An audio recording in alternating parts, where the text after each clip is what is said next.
Nindot kayo nga batasan mga kaigsunan, kanang atong pagahimuon nga eulogy, diin kung kanusa patay ng atong igsuon, diha pa nato siya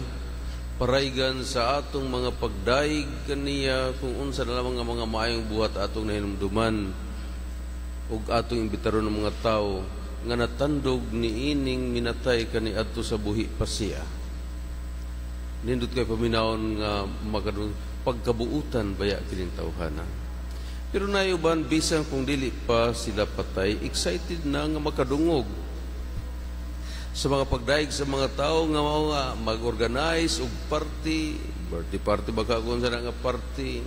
og mga sa mga barkada, mga higala, classmates, isang paryente tagaag microphone pa istoryahon kung unsa siya kamaayo kabanggiitan ug pagkabuutan. Mga kaigsunan, halos dili kita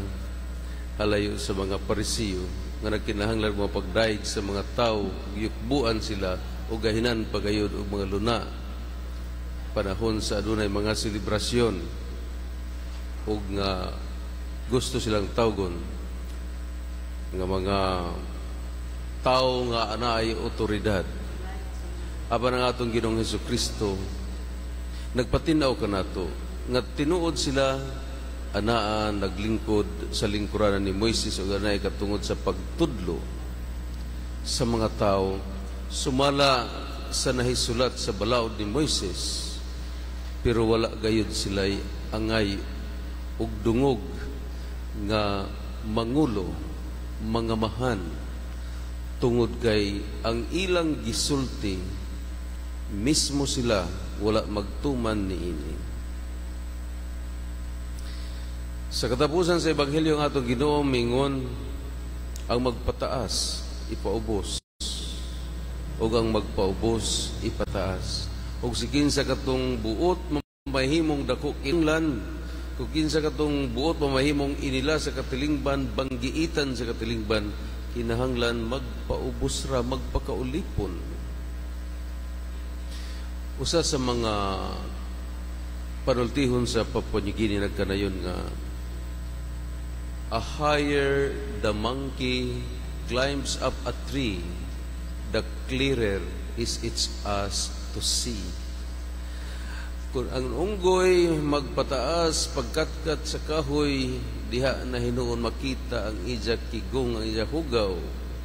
Sudong nato sa katilingban kung kinsay magpataas sa kaugalingon, amo hinoy sumsuman. Pero ang tao nga sa hilom lamang nagtuman sa kabubuton sa Dios, dili sa mga tao nga nagtudlo kanila apan wala magtuman mismo sa ilang gitudlo. Kung ang atong sundon si Jesucristo nga ang tinuod nato nga magtutudlo og ang amahan nga mao'y atong amahan sa langit, nga mao'y atong tinuod nga amahan,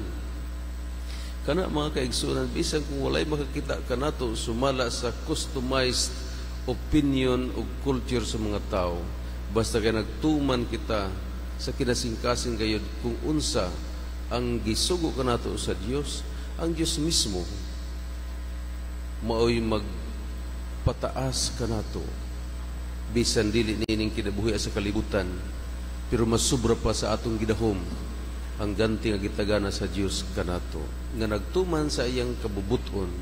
ug dili sa mga tawhanon nga mga